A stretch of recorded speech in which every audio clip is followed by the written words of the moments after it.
We got. Boyle, why don't you get us going?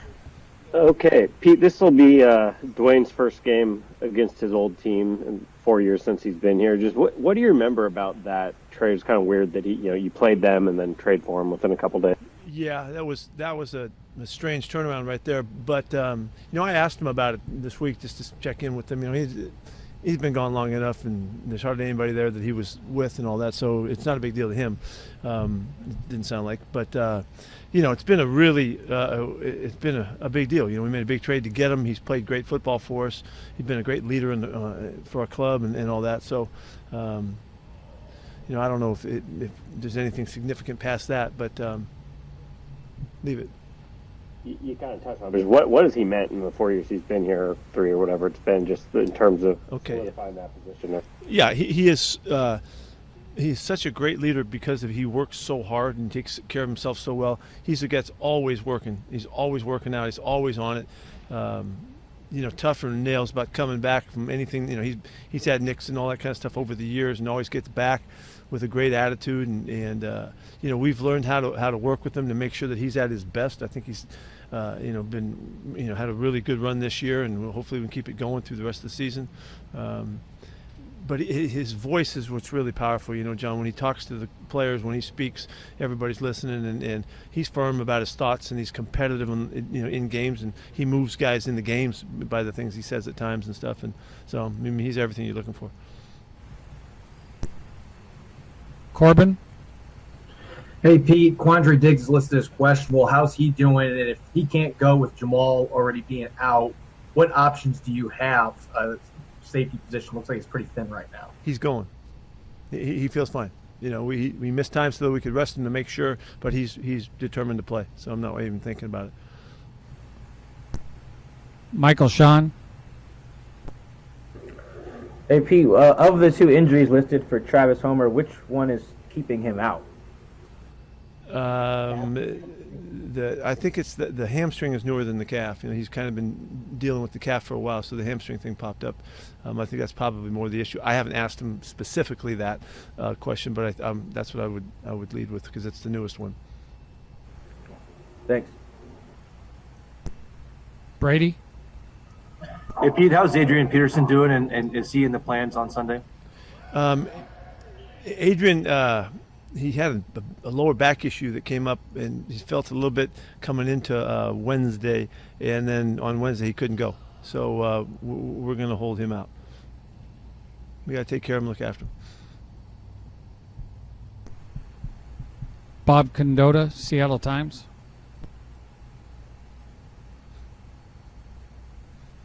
Yeah, Pete. Just what's the situation with Brandon Shell and would Jake Curhan be an option there if Brandon can't go? Yeah, Jake has played on the right side for us, and Stone can play there as well.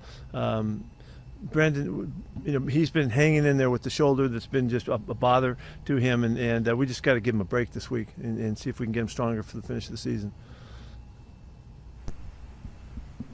Greg Bell?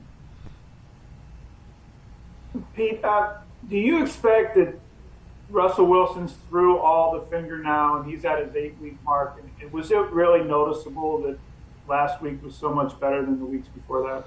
No, I just think that it was almost the logic of it, Greg, that he's better than he's been each week. Each week I can't tell you that he would report that, I feel so much better this week. He didn't talk like that. He was talking about he can go, but it just makes sense. It's an 8-week for everybody in the world except for Russell, and he made it back in 4 weeks, and so he pulled it off and could play football and did everything he could, and he's just the best he's been. So I think he'll be better this week, and I think each week it'll feel like that for him. But he's not dwelling on it at all. He's moved well beyond.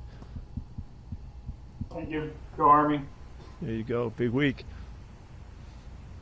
Curtis?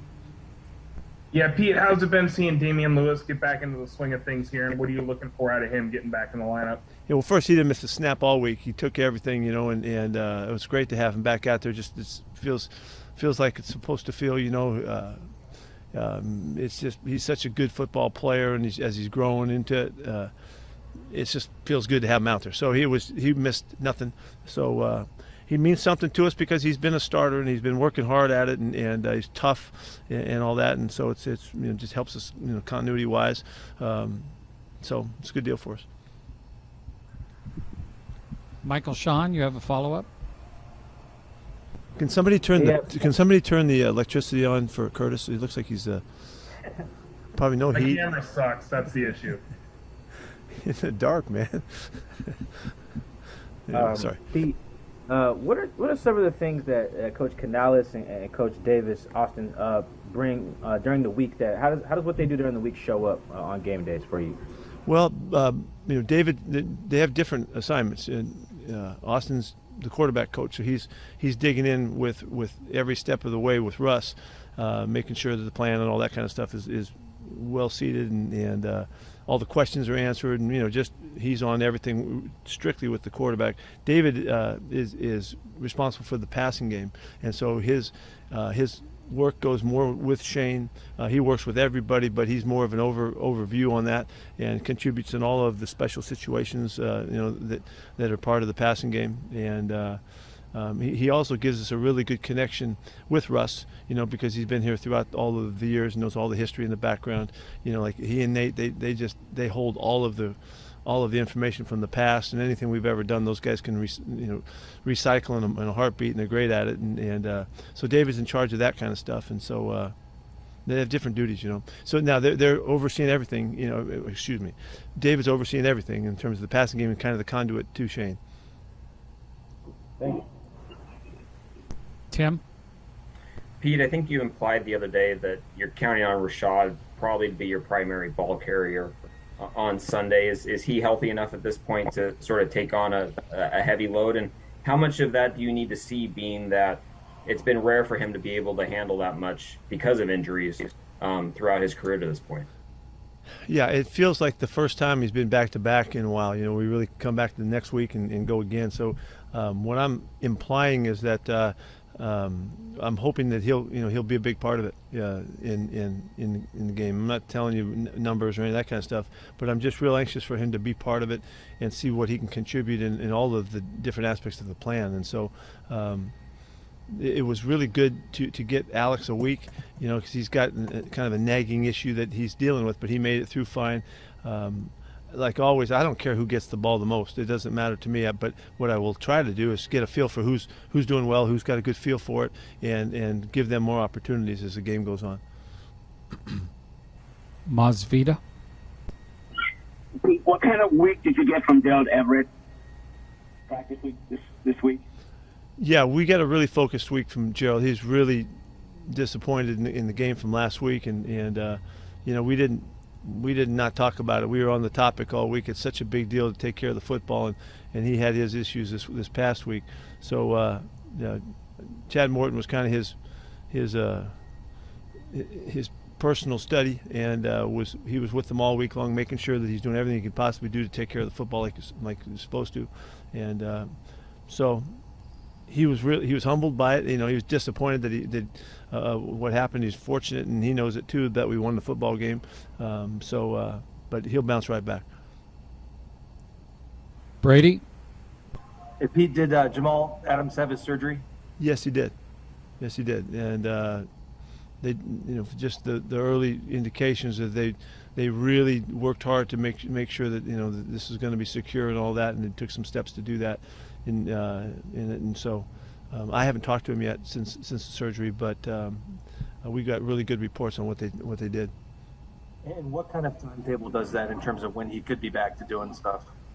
I don't have those dates for you right now. I don't know that. Last question, John Boyle. Yeah, Pete, you kind of touched on this when Tim asked about Rashad, but how did Alex benefit from taking a weekend off and maybe getting a little healthier? The last couple weeks, Alex was preparing, by really holding back during the week and then letting it go on the weekend. And this week he didn't have to do that. He was able to practice fast and hard and get his reps in, because just missing that game just gave him a boost. So, he should be back to normal and back to to full flow and all that. I know he's excited about coming back. He hated that he missed a game, but we kind of had to do it. He wouldn't have chosen not to play. He wanted to go, and we had to do it to try to rest him and give him a little bit of a jump for this finish of the season coming up. Thanks, everyone. See you guys. Travel safe.